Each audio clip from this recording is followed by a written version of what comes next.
Shalom semua, selamat pagi dan selamat hari Minggu. Selamat datang ke ibadah online Gereja Damai. Terima kasih kerana tetap setia bersama kami. Baik, sebelum kita ke sesi pujian dan penyembahan kita pada hari ini, mari bersama-sama saya siapkan hati dan bersama-sama saya membacakan iman rasuli dalam kiraan 1, 2, 3. Aku percaya kepada Allah Bapa yang Maha Kuasa, Khalik langit dan bumi, dan kepada Yesus Kristus anaknya yang tunggal, Tuhan kita, yang dikandung daripada Roh Kudus, lahir dari anak darah Maria, yang menderita sengsara di bawah pemerintahan Pontius Pilatus, disalibkan mati dan dikuburkan turun ke dalam kerajaan maut. Pada hari yang ketiga, bangkit pula dari antara orang mati, naik ke syurga, duduk di sebelah kanan Allah, Bapa yang Maha Kuasa. Dan dari sana ia akan datang untuk menghakimi orang yang hidup dan yang mati. Aku percaya kepada Roh Kudus, gereja yang kudus dan am, persekutuan orang kudus, pengampunan dosa, kebangkitan tubuh, dan hidup yang kekal. Amin. Shalom, salam damai sejahtera, salam kasih di dalam Tuhan kita Yesus Kristus. Selamat hari Minggu, selamat beribadah untuk semua jemaat Tuhan, dimanapun kita beribadah, dimanapun kita berada pada pagi hari ini. Oke, untuk memulai acara ibadah kita pada pagi hari ini, mari kita berdoa, saya pimpin kita di dalam doa. Tuhan Allah Bapa kami yang di surga, pada pagi hari ini kami datang kepadamu Tuhan dengan penuh pengucapan syukur atas kebaikan-Mu Tuhan, di mana telah menyertai dan telah memimpin kami sepanjang minggu ini ya Tuhan, dari awal minggu sehingga pada hari ini kami ada sebagaimana adanya adalah oleh karena kasih karunia dan anugerah-Mu Tuhan bagi setiap pribadi kami. Tuhan, kami bersyukur karena kami berkesempatan untuk memuji dan menyembah Tuhan, berkesempatan untuk berdoa bersama, berkesempatan untuk mendengar firman-Mu Tuhan. Dan biarlah Tuhan menyertai kami di dalam acara ibadah kami dari awal pertengahan hingga selesai. Biar setiap pribadi kami pada hari ini akan menikmati berkat yang daripada Allah. Tuhan, kami juga berdoa bagi setiap pribadi yang terlibat di dalam pelayanan pada hari ini. Tuhan, Engkau urapi mereka dengan urapan-Mu. Tuhan, Engkau pakai mereka ya Tuhan. Biarlah melalui pelayanan mereka kami diberkati bersama-sama.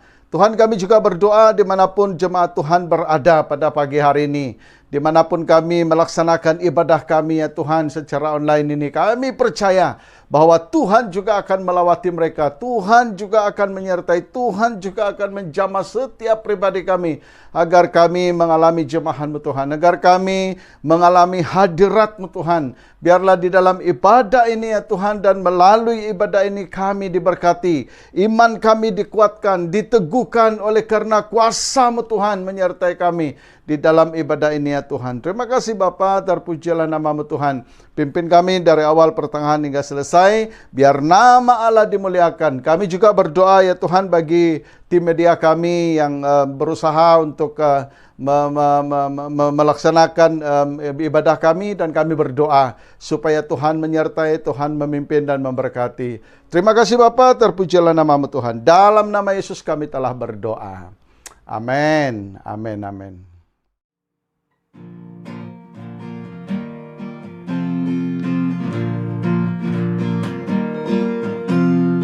Sungai sukacitamu mengalir dalamku.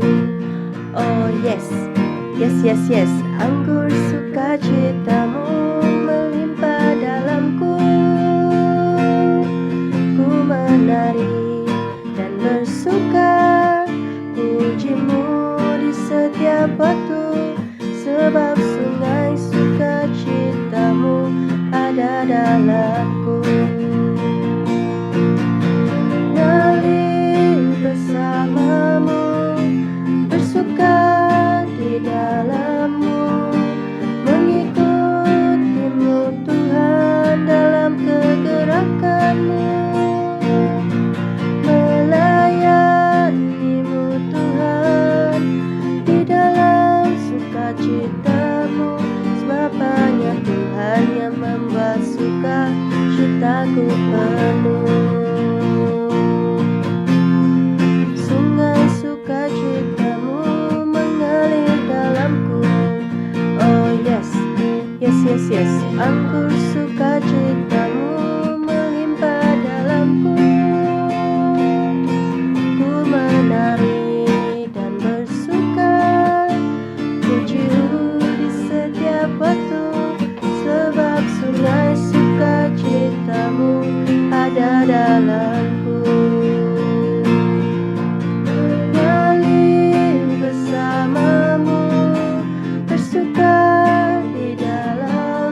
Sebabnya Tuhan yang membuat suka cintaku penuh.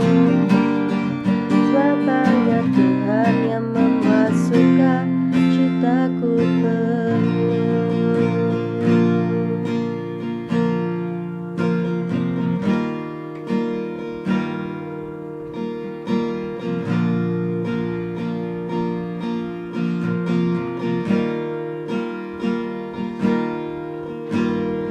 Selain Kau tiada yang lain, hanya Kau milikku di syurga. Sekalipun dagingku lenyap, hatiku lelah tak berdaya. Ku sembah Engkau, Allah yang perkasa. Ku sanjung tinggi namamu di hidupku, Tuhan, tiada yang lain. Hanya Kau satu di hatiku.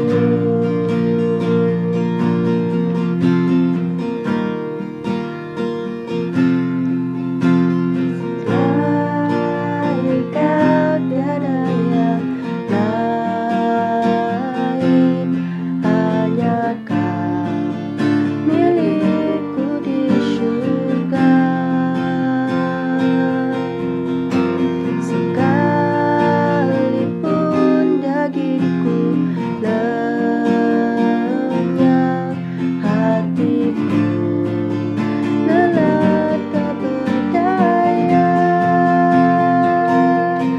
Ku sembah Engkau, Allah yang perkasa. Ku sanjung tinggi namamu di hidupku, Tuhan, tiada yang lain. Hanya Kau satu di hatiku. Ku sembah Engkau, Allah yang perkasa. Ku sanjung tinggi namamu di hidupku, Tuhan, tiada yang lain. Hanya Kau satu di hatiku. Ku sembah Engkau, Allah yang perkasa.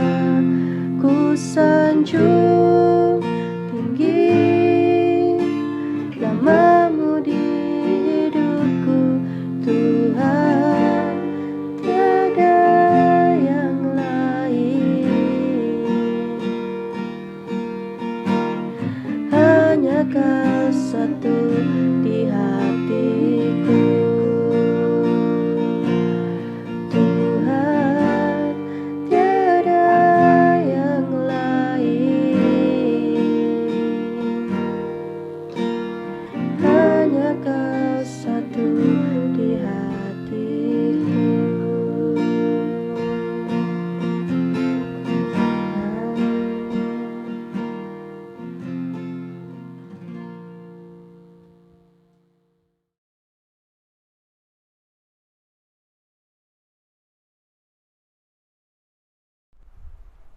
Shalom, selamat pagi, selamat hari Minggu. Bertemu kembali melalui daripada online Gereja Damai Sejahtera. Dan selamat bertemu kepada jemaat Tuhan daripada Gereja Damai Sejahtera, baik yang ada di Kucing dan jemaat yang bersekutu dimanapun berada, dan teman-teman, sahabat-sahabat, saudara seiman di dalam Tuhan Yesus Kristus. Mari sebelum kita berfungsi ataupun berkongsi akan firman Tuhan, saya akan bawa kita di dalam doa terlebih dahulu. Mari kita berdoa. Bapa Surgawi, terima kasih atas penyertaan-Mu, terima kasih atas pimpinan-Mu. Sebentar ini hamba-Mu akan berbicara akan firman Tuhan. Urapi kami sebagai alat-Mu Tuhan yang sedia untuk menyampaikan kebenaran firman-Mu, agar apa yang keluar daripada mulut kami bukan daripada diri kami sendiri, tetapi menurut pimpinan Roh-Mu yang akan membimbing kami. Tuhan Yesus, kami sudah mempersiapkan hati kami, kami sudah mempersiapkan tubuh, jiwa, roh kami. Tuhan, mari Engkau akan memberkati persediaan dan juga Engkau akan mempersiapkan seluruh hidup kami pada saat pagi ini, supaya apapun yang kami dengar, ia akan berfungsi menjadi berkat, kekuatan, dan semangat bagi kami di dalam perjuangan kami kepada Tuhan.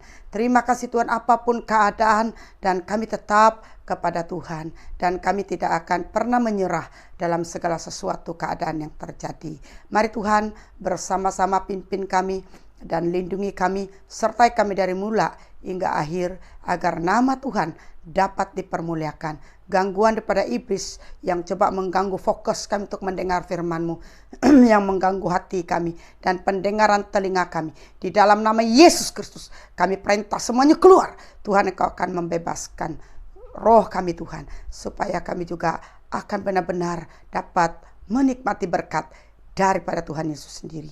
Terima kasih Tuhan, di dalam nama-Mu kami berdoa serta mengucap syukur dan percaya. Amin, amin, amin. Baik, pada pagi hari ini saya akan membawa kita dalam firman Tuhan yang terdapat di dalam Yakobus pasal 1 ayat 1 sampai yang ke-14. Dan dalam ayat ini, dan saya akan memetik satu tema yang menjadi tema kita pada saat pagi ini, yang berkata, dikala pencobaan datang. Dikala pencobaan datang. Mari kita sama-sama membaca pembacaan ayat ini. 1, 2, 3. Ayat 1. Salam dari Yakobus, hamba Allah dan Tuhan Yesus Kristus, kepada ke-12 suku di perantauan. Ayat 2. Saudara-saudaraku, anggaplah sebagai suatu kebahagiaan apabila kamu jatuh ke dalam berbagai-bagai pencobaan. Ayat 3, sebab kamu tahu bahwa ujian terhadap imanmu itu menghasilkan ketekunan. Yang keempat, dan biarkanlah ketekunan itu memperoleh buah yang matang, supaya kamu menjadi sempurna dan utuh dan tak kekurangan suatu apapun. 5, tetapi apabila di antara kamu ada yang kekurangan hikmat, hendaklah ia memintakannya kepada Allah, yang memberikan kepada semua orang dengan murah hati dan dengan membangkit-bangkit, maka hal itu akan diberikan kepadanya. 6, hendaklah ia memintanya dalam iman, dan sama sekali jangan bimbang, sebab orang yang bimbang sama dengan gelombang laut yang diombang-ambingkan kian kemari oleh angin. Yang ke-7, orang yang demikian janganlah mengira bahwa ia akan menerima sesuatu dari Tuhan. Yang ke-8, sebab orang yang mendua hati tidak akan tenang dalam hidupnya.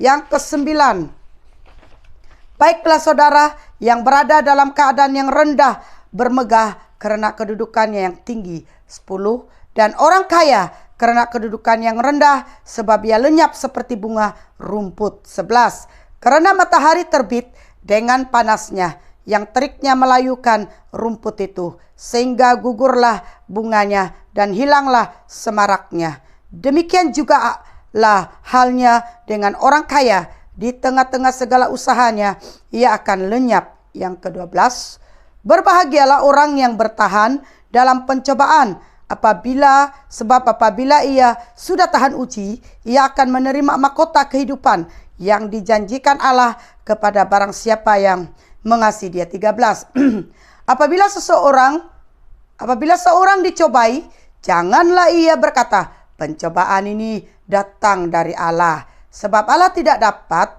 dicobai oleh yang jahat, dan ia sendiri tidak mencobai siapapun. Yang terakhir 14, tetapi Tiap-tiap orang dicobai oleh keinginannya sendiri karena ia diseret dan dipikat olehnya. Sesuai daripada bahagian firman Tuhan ini, dan kita telah diajak ataupun saya telah membawa kita dengan satu tajuk yang berkata, dikala pencobaan datang. Rasul Yakub menulis surat ini dengan tujuan adalah untuk mendorong orang-orang percaya dalam menempuhi kehidupan Kristen yang berkemenangan. Tujuan Rasul Yakub menulis surat ini adalah dengan tujuan untuk mendorong orang-orang percaya menempuhi kehidupan Kristen yang berkemenangan. Jadi siapa yang tidak mau berkemenangan? Sudah tentu semua kita adalah orang yang mau berkemenangan.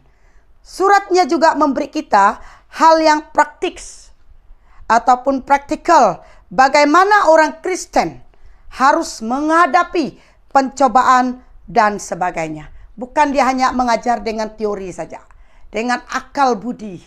Tetapi dia mengajar kita dalam praktiknya, dalam praktikal dia. Dengan pergerakan ataupun latihan bukti daripada kehidupan kita. Itu yang maksudnya dia ingin mengajar orang-orang Kristen untuk menghadapi pencobaan dan sebagainya. Rasul Yakub juga mengajak kita agar bersukacita dalam segala hal. Karena segala sesuatu yang terjadi di dalam hidup ini bukanlah sesuatu kebetulan, saudara, tetapi adalah karena kehendak Allah. Bukan kebetulan, tetapi karena kehendak Allah. Jadi kita hanya ada dua bahagian yang saya akan sentuhkan apabila dengan tema dikala pencobaan datang. Bahagian yang pertama ataupun langkah yang pertama yaitu dikala pencobaan datang. Yang pertama kita miliki sikap yang tepat dikala kita dikelilingi pencobaan dan kesusahan. Miliki sikap yang tepat dikala kita dikelilingi pencobaan dan kesusahan. Yang Yang ambillah pelajaran dari setiap pengalaman yang Allah izinkan terjadi di dalam kita.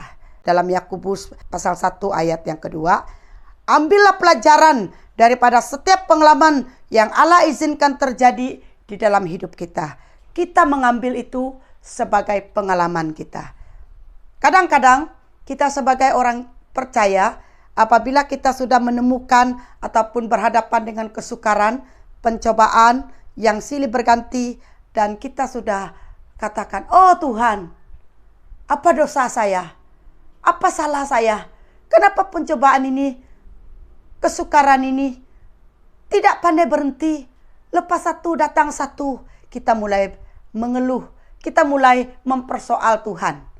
Sebenarnya apa yang dikatakan daripada ayat firman Tuhan tadi, apa tujuan Rasul Yakub menulis surat ini adalah mendorong kita untuk menempuhi kehidupan Kristen dengan berkemenangan.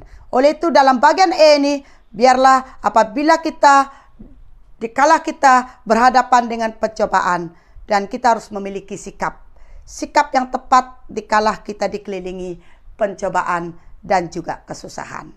Dan apa yang dikatakan dalam bagian E, ambillah itu menjadi pelajaran dari setiap pengalaman yang Allah izinkan terjadi bagi kita. Saya pernah bertanya kepada Tuhan di saat saya menghadapi pencobaan, di saat saya menghadapi tantangan dan cabaran dan juga banyak perkara lain yang terjadi atas diri saya sendiri. Saya mulai bertanya kepada Tuhan, Tuhan, apa dosa saya? Apa kesalahan saya? Kenapa pencobaan ini silih berganti datang dan pergi? Tetapi tidak ada jawabannya, saudara. Hanya apa yang harus kita lakukan, kita teruskan hidup kita. Kita teruskan perjuangan hidup kita mendekat kepada Tuhan. Saya teruskanlah, saya mengoreksi dan menggali sampai ke lubuk hati saya. Apakah salah saya? Apakah saya buatkan segala sesuatu dengan ikhlas ataupun hanya sekadar melakukannya? Apabila saya menggali diri sendiri, saya lakukan semua dengan tulus ikhlas. Dengan seikhlas-ikhlasnya untuk memperjuangkan segala sesuatu, bukan terpaksa. Akhirnya saya berkata, Tuhan, saya tulus melakukan apa yang Engkau inginkan saya lakukan. Sekalipun berhadapan dengan pencobaan, kesukaran yang ada, jangan biarkan saya kalah. Jangan biarkan saya menyalah diri. Jangan biarkan saya kesian diri. Dan akhirnya saya tidak sadar satu persatu keluar. Jalan keluar itu keluar. Apabila saya sudah tamat daripada semua pencobaan yang ada, baru saya balik kepada Tuhan. Wah Tuhan, terima kasih. Semua yang terjadi ini bukan menjadi satu ancaman bagi saya. Bukan menjadi satu kegagalan. Bukan menjadi sesuatu penghujung hidup saya. Rupa-rupanya ia membentuk saya. Dia mengangkat saya. Lebih dalam lagi ku cinta kau Yesus. Makin lama makin dalam lagi kita mencintai dia. Lebih dari segala yang ada. Apa yang kita miliki, harta pun dikelilingi, emas dikelilingi, dengan diri kita pun kita tidak dapat menang daripada pencobaan saudara. Hanya lebih dalam lagi ku cinta kau Yesus, ku mengasihimu. Itulah yang dapat menyelesaikan. Bukan oleh kena harta milik yang kita miliki, semua penuh, bank penuh dan sebagainya. Yang di rumah pun penuh juga, cukup. Lebih-lebih tidak menyelesaikan segalanya. Tetapi hanya lebih dalam lagi kita mencintai Tuhan. Dan pasti semua itu menjadi pelajaran dalam hidup kita. Yang manusia tidak lepas dari kesusahan dan penderitaan. Apa yang dikatakan Yohanes pasal 16 ayat 33. Semuanya itu kukatakan kepadamu, supaya kamu beroleh damai sejahtera dalam aku. Dalam dunia kamu menderita penganiayaan, tetapi kuatkanlah hatimu, aku telah mengalahkan dunia. Nah, kalau kita lihat di sini bahwa manusia tidak lepas daripada kesusahan dan penderitaan. Oleh itu, apa yang harus kita katakan di sini? Semuanya ini apa yang Yohanes telah katakan, supaya kita beroleh damai sejahtera sekalipun kita berhadapan dengan kesusahan dan juga penderitaan. Supaya kita beroleh kesejahteraan di hati kita. Dunia ini penuh dengan, dan kita akan berhadapan dengan dunia menderita dengan penganiayaan. Tetapi kita harus kuat di dalam Tuhan. Dan kita pasti mengalahkan dunia. Selagi kita ada di dunia ini, mencintai Yesus, melakukan hal yang benar, kita akan berhadapan dengan penganiayaan. Dan kita juga akan dikhianati. Dan tetapi jangan takut. Kita haruskan kuatkan hati kita. Dan kuatkan semangat kita. Karena kita dapat mengalahkan dunia. Yang Rasul Yakub tidak mengatakan bahwa semua kesukaran dan kesulitan merupakan pengalaman yang indah. Ia tidak mengatakan di dalam firman Tuhan pembacaan kita, dia tidak mengatakan semuanya indah saja. Tidak dikatakan semuanya baik saja. Tetapi kita akan berhadapan dengan bermacam-macam pencobaan yang harus kita tempuhi di dalam hidup kita. Apa yang dikatakan oleh Rasul Yakub di dalam Yakobus ini, kan kita lihat di sini bahwa pencobaan membuat orang bimbang, betul kan tidak? Memang betul. Sesuai ayat yang ke-6, Yakobus pasal 1 ayat yang ke-6. Pencobaan membuat orang bimbang. Itu sebabnya di mana-mana orang Kristen, pencobaan itu membuat mereka bimbang. Mereka tidak tentram, hati mereka tidak tentram. Bimbang itu yang paling kuat di dalam pribadinya.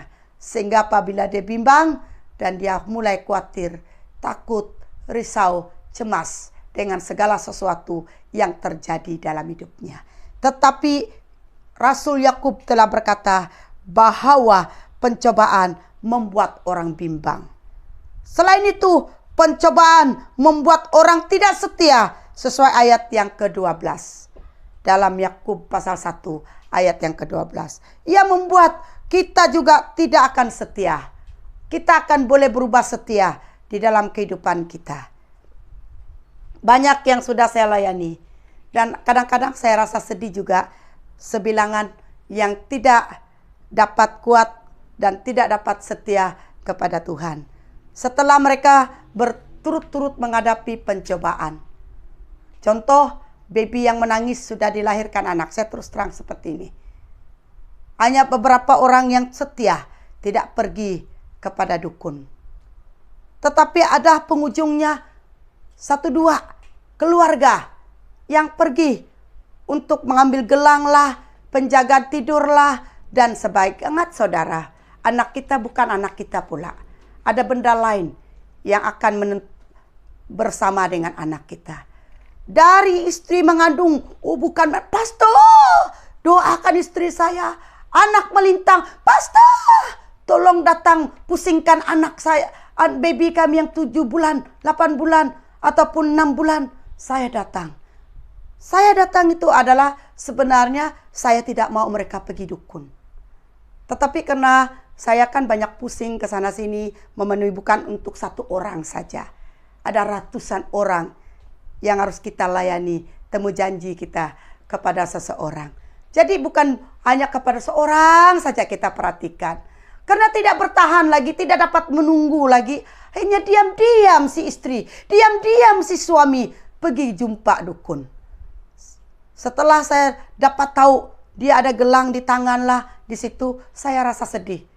Saya tidak akan memaksa mereka untuk mengikut Yesus. Karena itu bukan dari hati mereka.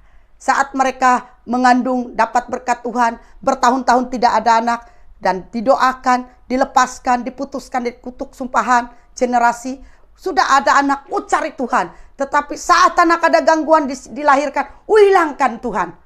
Lebih cepat tidak sedar sekelip mata untuk mencari dukun. Saya sangat sedih saudara. Saya pernah membiarkan satu bapak. 2 tahun setengah saya melayani bapak, menjaga dia. Siang, malam, pagi, petang saya akan lari apabila dalam keadaan terdesak. Tiba-tiba dia diam-diam pergi berubat dengan dukun. Dengan rebung lah, dengan inilah. Sekali saya telah mendengar perkataan seperti itu, saya tinggalkan, saya biarkan dia. Karena saya tidak mau berkompromi dengan orang yang percaya kepada dukun. Dan saya biar dia sampai 2 tahun setengah. Saya biarkan. Apabila saya masuk pelayanan di kampung mereka, dia minta didoakan sekali lagi. Apabila saya datang sekali lagi, oh bukan sakitnya 1 lagi. 2, 3, 4 sudah sakit. Bukan menjadi sembuh, tetapi semakin teruk sakit dia. Saya main-main di pintu. Sekali saya tengok dia bengkak muka dia. Wah, gemuk sudah bapak. Apa dia? Mana ini gemuk? Sakit semakin banyak. Dan saya kasih tahu, bagaimana? Apakah dukun itu telah tolong kita? Apakah hantu itu telah tolong kita? Oh tidaklah pastor. Dia bertobat. Saya layani dia lagi. Saya masih menjaga. Apa-apa hal saya memang akan datang. Mendoakan dia. Dari telepon dan sebagainya. Apa halangan? Pakai telepon. Itu orang yang tidak setia. Betul kata Rasul Yakub. Apa yang Rasul Yakub katakan dalam Yakobus ini benar. Baik kepada anak-anak, keluarga-keluarga muda sekarang. Sangat susah mereka cari Tuhan. Setelah mereka sudah senang, lupa Tuhan. Sehingga sekali mendengar, pergi dengan dukun. Saya sangat sedih, saudara. Mau menangis, mau marah, mereka orang besar. Saya pernah berkata dengan 1-2 kawan dulu. Mereka 2 sekejap ambil dukun. Pastor tolong doakan, anti tolong doakan. Panas dalam rumah tidak tahan. Saya datang. Lepas itu saya sering-sering dilakukan begitu. Saya bercakap dengan mereka 2. Kalau kamu 2 anak kecil, saya akan rotan kamu 2 ini. Karena kamu 2 ini besar. Dan puji Tuhan sekarang mereka sudah berhenti. Saya memang tidak suka mendengar orang yang melakukan sedemikian. Memang saya tidak suka. Saya harus mengajar mereka juga. Seperti anak saya sendiri. Walaupun mereka tua daripada saya harus diam. Biarkan. Lepaskan mereka. Apakah mereka mampu dengan menggunakan dukun itu atau tidak. Dan akhirnya balik mereka. Seperti orang yang merayu dalam mahkamah. Buat rayuan. Begitulah hidup orang Kristen.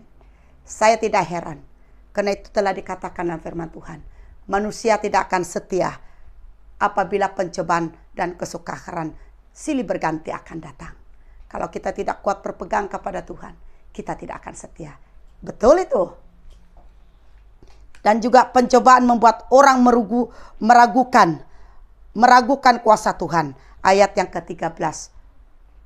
Ini juga terjadi apabila pencobaan dan kesukaran itu terus-terus datang di dalam hidup mereka. Dan mereka mulai meragukan kuasa Tuhan. Sehingga banyak kejadian yang sudah saya dengar. Wah, masa keadaan mereka sangat susah. Dan mereka sangat perlukan Tuhan. Apabila masalah itu terjadi, akhirnya orang yang mereka sayangi diambil Tuhan. Mereka kecewa. Mereka lupa Tuhan. Diam-diam pergi dukun sudah. Diam-diam pergi cari dukun. Petang keluar, balik malam. Untuk berjumpa dukun di luar sana. Saudara, berapa ramai keluarga yang saya lihat pergi seperti itu. Ingat saudara, hidup kita semakin rusak. Kita pasti ada gajinya lepas tuh. Bukan gaji kebaikan. Gajinya yang akan merusak diri kita sendiri selepas ini. Mengapa berapa ramai orang yang cepat nyanyuk? Baru umur 50. Yang saya jumpa dari tahun 2013 sampai sekarang. Mengapa berapa ramai yang sudah nyanyuk ibu muda, bahkan bapak yang berumur 50 tahun. Karena mereka pergi dukun. Mereka dimandikan, mereka minum air mineral. Tetapi mineral itu bukan mineral bagus, mineral antu yang mereka minum.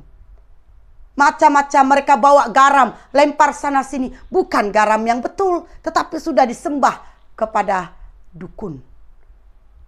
Tak ada bunga, tak ada pantang larang. Ada hari, bulan, bintang menjadi pantang larang. Burung dan tasik, jalan raya, hutan menjadi perhambaan mereka, penghalang mereka. Ingat saudara, sehingga umur 50 mereka nyanyuk. Terus terang saya, kira-kira dalam hitungan saya sekarang yang saya jumpa, yang sudah saya layani, sampai 10 orang sudah.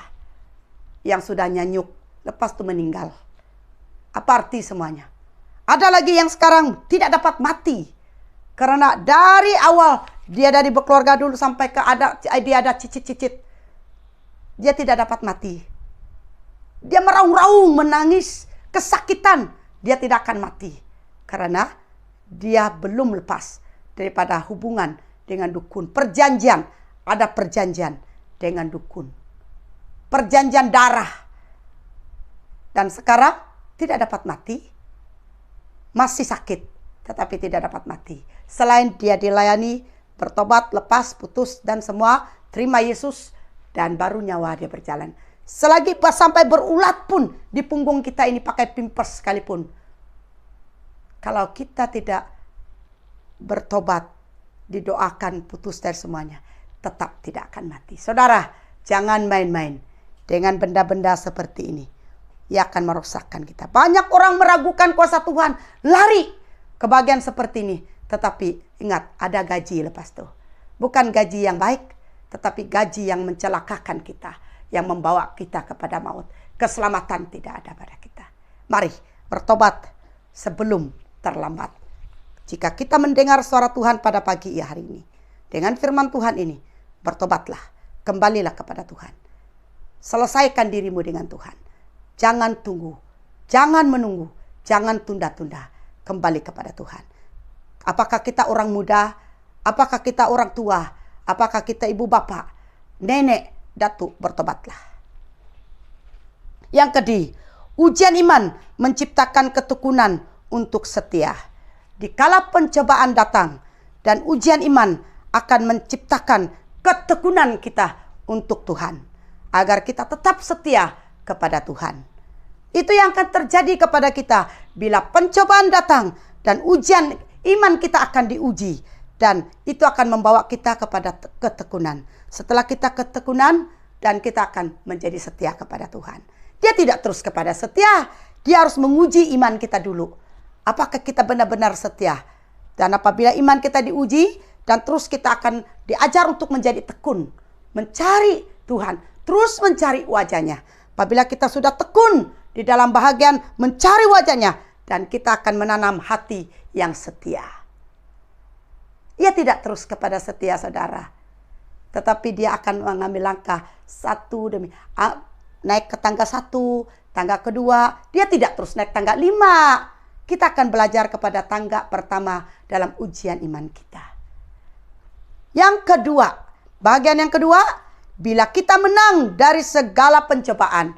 Yang pertama tadi kita harus memiliki sikap yang tepat dikala kita dikelilingi pencobaan dan kesusahan. Yang kedua, bila kita menang dari segala pencobaan. Apabila kita sudah menang dari pencobaan, yang ke E, jika setiap orang Kristen dapat bertahan dalam setiap pencobaan, ada 3 berkat.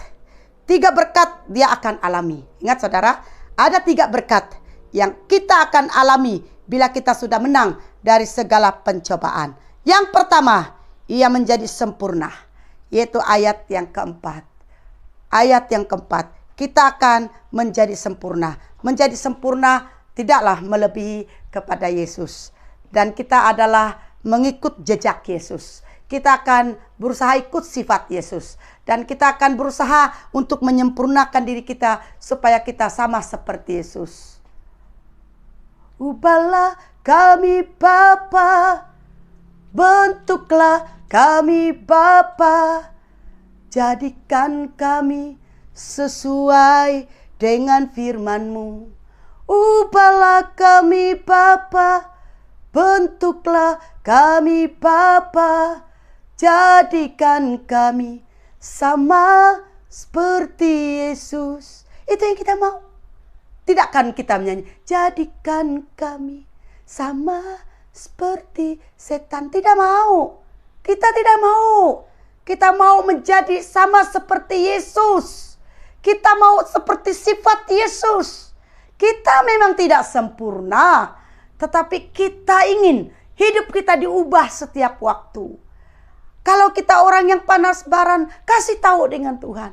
Kalau kita adalah orang yang mudah merajuk, kasih tahu dengan Tuhan, saya mudah merajuk.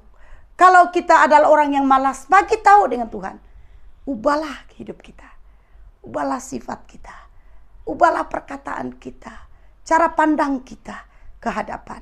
Mari saudara. Setiap orang Kristen akan bertahan dalam setiap pencobaan. 3 berkat ini akan terjadi. Yang pertama, ia akan menjadi sempurna, ayat yang keempat. Yang kedua, tidak kekurangan suatu pun, berarti bebas dari rasa takut, khawatir, dan kelemahan yang ada. Bukan kita tidak ada kelemahan, bukan kita tidak ada keterbatasan. Keterbatasan kita Tuhan telah melengkapinya. Kelemahan kita Tuhan telah menyempurnakannya. Sehingga segala sesuatu tidak ada kurang daripada kita. Apa yang ada pada saudara lain, ada kita miliki. Mengapa kita dapat memilikinya? Karena kita tidak kekurangan suatu pun bila kita sudah menang daripada pencobaan. Pada mulanya saat pencobaan itu datang, dikala pencobaan itu datang kepada kita, dan kesukaran, kesusahan itu datang, memang kita rasa kita tidak bermakna. Tetapi setelah kita menang dari semuanya, dan kita tahu bahwa kita tidak kurang segala sesuatu, dan kekhawatiran itu, takut itu hilang daripada kita, dan kelemahan itu juga kita tidak rasai. Bukan tidak ada kelemahan. Anak kita, suami kita, istri kita telah memandang siapa diri kita, mengenali siapa kita. Tetapi kekurangan kita itu tidak akan nampak kepada musuh-musuh kita. Siapa musuh kita? Adalah iblis.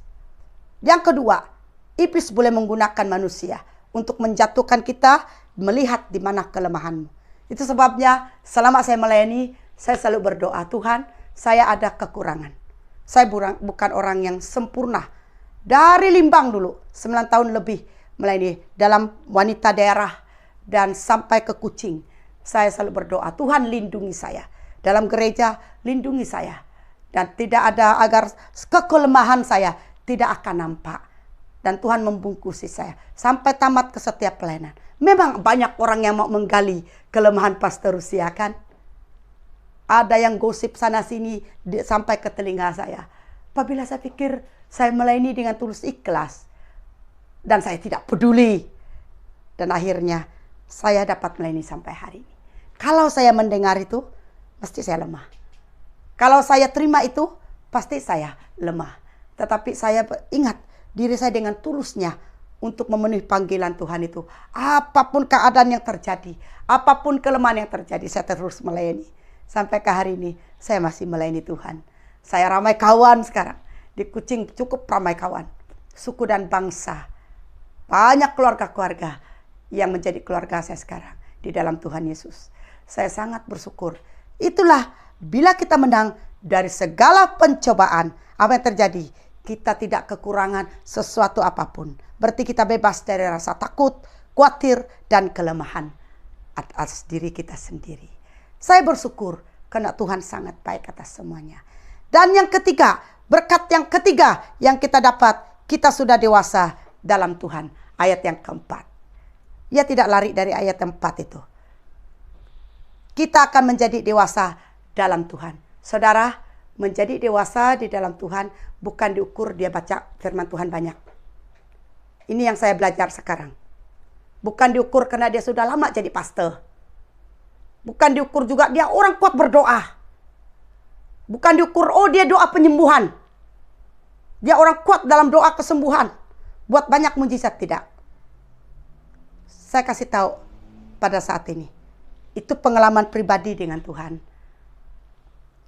Orang yang dewasa di dalam Tuhan adalah orang yang sedia berdepan dengan apapun masalah, apapun cabaran, apapun kesukaran yang dia akan hadapi. Dia akan tetap berdiri dan berhadapan dengan semua perkara itu. Dia tidak akan menjadi penakut lari, berpindah, melarikan diri dari pencobaan, daripada kesukaran masalah yang terjadi. Dia adalah orang yang akan mencari kehendak Tuhan, jalan dari Tuhan untuk menyelesaikan masalah-masalah yang terjadi. Dia tidak lari, dia tidak takut, tetapi dia akan berani berdepan dengan semuanya. Orang seperti itulah sebenarnya dewasa di dalam Tuhan Yesus. Bukan diukur dengan kedudukan, gelaran, pangkat, dan pelayanan. Tetapi dia diukur dengan keberanian kita di dalam Yesus untuk menghadapi semua perkara. Dan kita bukan menjadi penakut, tetapi kita adalah orang yang berani. Mari, kita orang umur yang mudakah, tuakah, mari belajar dengan perkataan ini. Karena ini berkat yang ketiga yang kita akan terima, kita akan sudah dewasa di dalam Tuhan. Yang kita harus membiarkan kesabaran menguasai seluruhnya. Roma pasal 12 ayat yang ke-12. Kita harus membiarkan kesabaran menguasai kita seluruhnya. Bukan setengah tubuh kita. Seluruh hidup kita. Dari atas kepala sampai ke ujung kaki kita. Seluruh tubuh, jiwa dan roh kita ini akan dikuasai oleh kesabaran masuk kepada bagian hati kita.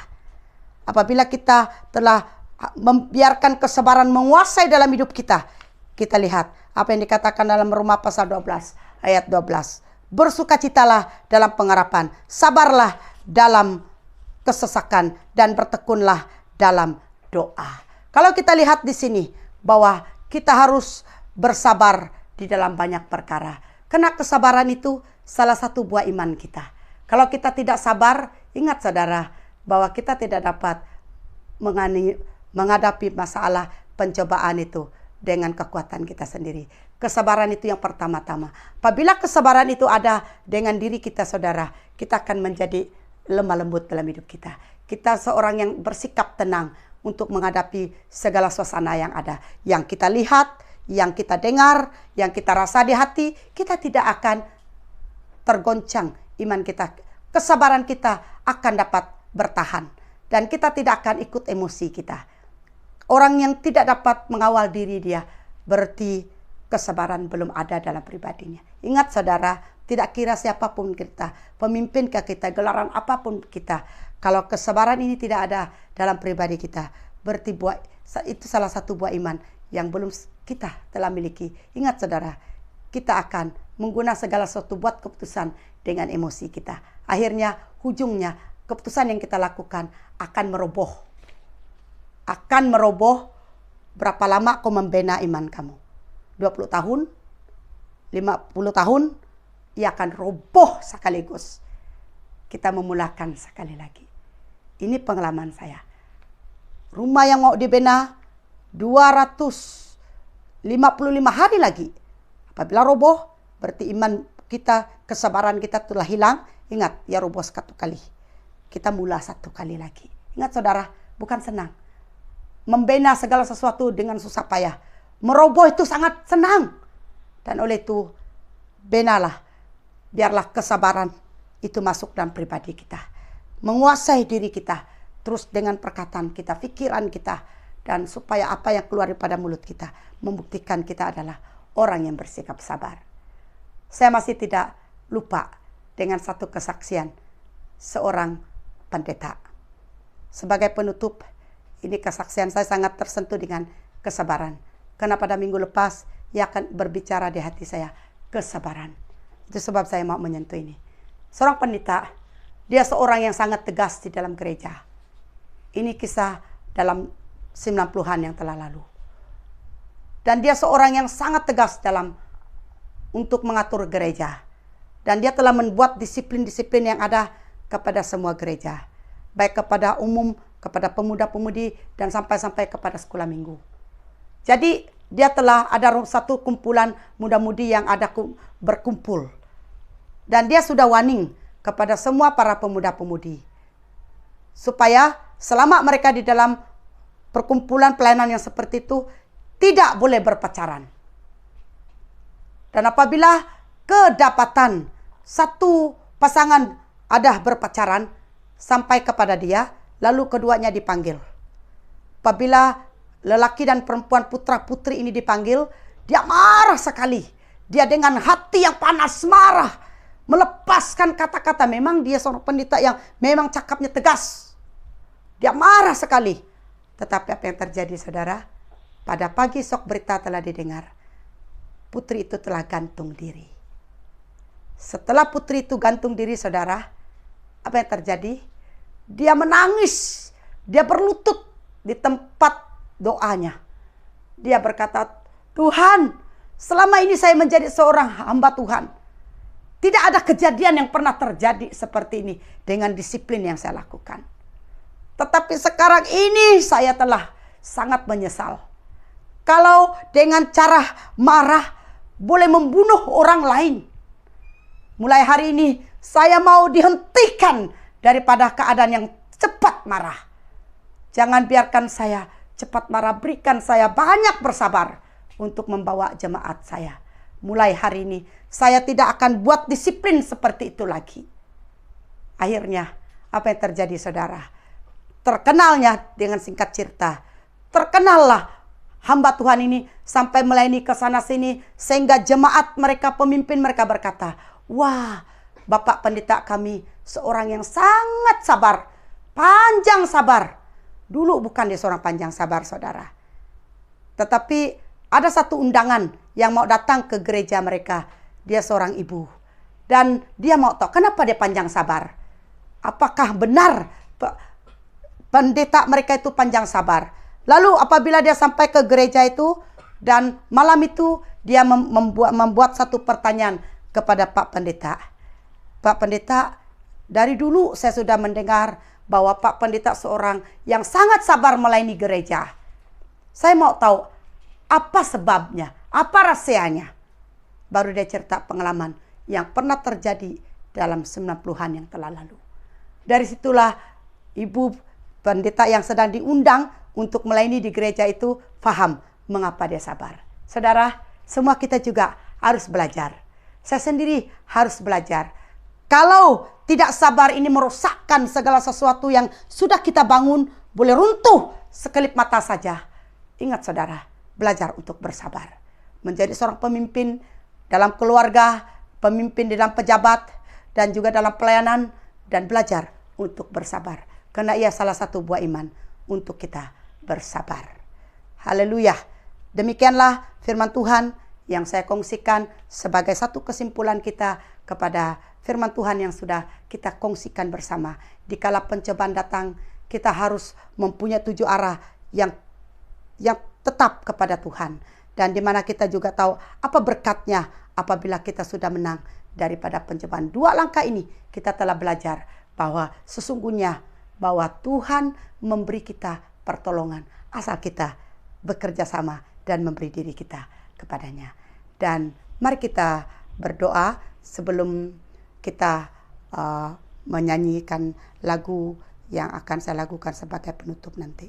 Terima kasih Tuhan, firman-Mu telah berhenti berbicara, tetapi saya percaya firman-Mu akan terus bekerja di hati kami semua. Haleluya Tuhan, berbicara terus-menerus di hati kami. Haleluya, haleluya, haleluya. Dalam nama Yesus kami berdoa serta mengucap syukur dan percaya. Amin. Amin.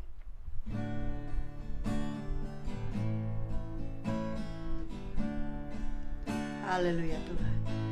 Dikala jiwaku lemah,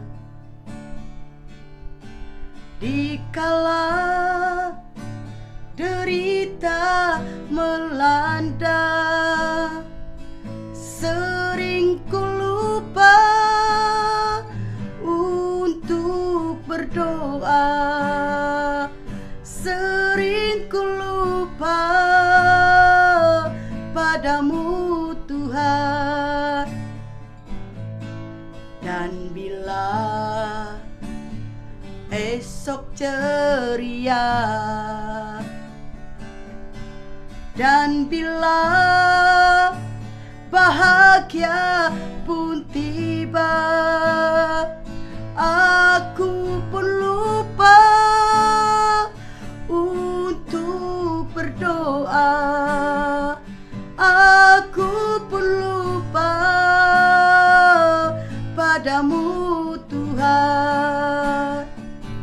Ampunkan Tuhan segala dosaku, jangan biarku sesat di jalan-Mu. Ampunkan Tuhan segala dosaku, jangan biarku jauh dari-Mu. Berikanlah rahmat-Mu hati ini pasti teguh. Berikanlah damai-Mu jiwa ini pastilah teduh. Dikala jiwaku lemah, dikala derita melanda, sering ku lupa untuk berdoa, sering ku lupa padamu Tuhan. Dan bila esok ceria, dan bila bahagia pun tiba, aku pun lupa untuk berdoa, aku pun lupa padamu Tuhan. Ampunkan Tuhan segala dosaku, jangan biarku sesat di jalan-Mu. Ampunkan Tuhan segala dosaku,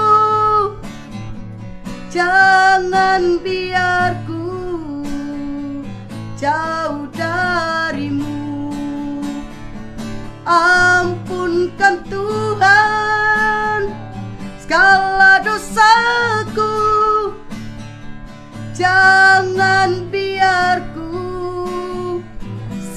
sesat di jalanmu. Ampunkan Tuhan segala dosaku, jangan biar ku jauh darimu. Berikanlah rahmat-Mu, hati ini pasti teguh. Berikanlah damai-Mu, jiwa ini pastilah teduh.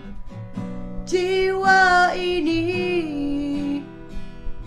pastilah teduh. Jiwa ini pastilah teduh. Haleluya Tuhan. Terima kasih Tuhan. Ini doa kami. Haleluya. Haleluya. Amin. Tuhan adalah Bapa kami yang di surga. Pada saat ini kami datang kepadamu dengan bersyukur karena Engkau telah menyertai kami, telah memimpin kami di dalam ibadah kami pada hari ini dari awal sampai akhir. Tuhan, kami sangat bersyukur dan terima kasih Tuhan lewat acara-acara ibadah kami, pujian, penyembahan, bahkan firman Tuhan yang sebentar kami telah dengar. Dan kami berdoa biarlah melalui semuanya kami diberkati, iman kami dikuatkan. Tuhan, Engkau berkati mereka yang telah melayani Tuhan pada pagi hari ini, baik di dalam praise and worship, bahkan di dalam pemberitaan firman-Mu Tuhan. Biarlah firman Allah yang disampaikan Tuhan menjadi berkat bagi kami dan makanan rohani bagi rohani kami ya Tuhan. Tuhan, kami berdoa supaya dimanapun kami berada ya Tuhan, biarlah firman Tuhan ini akan terus berbicara di dalam hati kami, agar melalui firman ini kami dikuatkan, diteguhkan oleh karena kuasa Roh-Mu Tuhan. Terima kasih Bapa, terpujilah nama-Mu karena Engkau telah menyertai kami dari awal sampai pada saat ini ya Tuhan. Dan biarlah Tuhan menyertai kami terus menerus, agar kami hidup di dalam berkat anugerah-Mu Tuhan. Terima kasih Tuhan, terpujilah nama-Mu. Jemaat Tuhan, kita angkat tangan kita.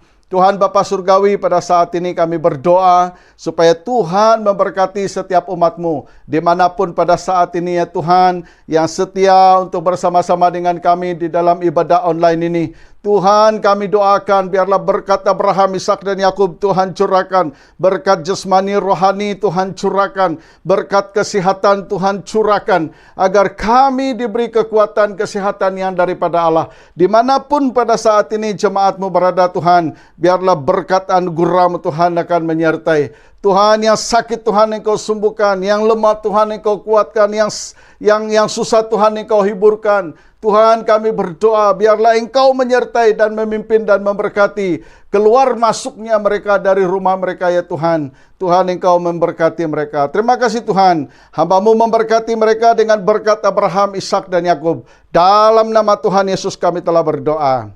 Amin. Amin. Terima kasih, Tuhan berkati. Demikianlah sesi ibadah kita pada hari ini. Terima kasih kerana telah menyertai kami dari awal hingga selesainya ibadah pada hari ini. Jumpa lagi di minggu depan. Tuhan memberkati. Bye.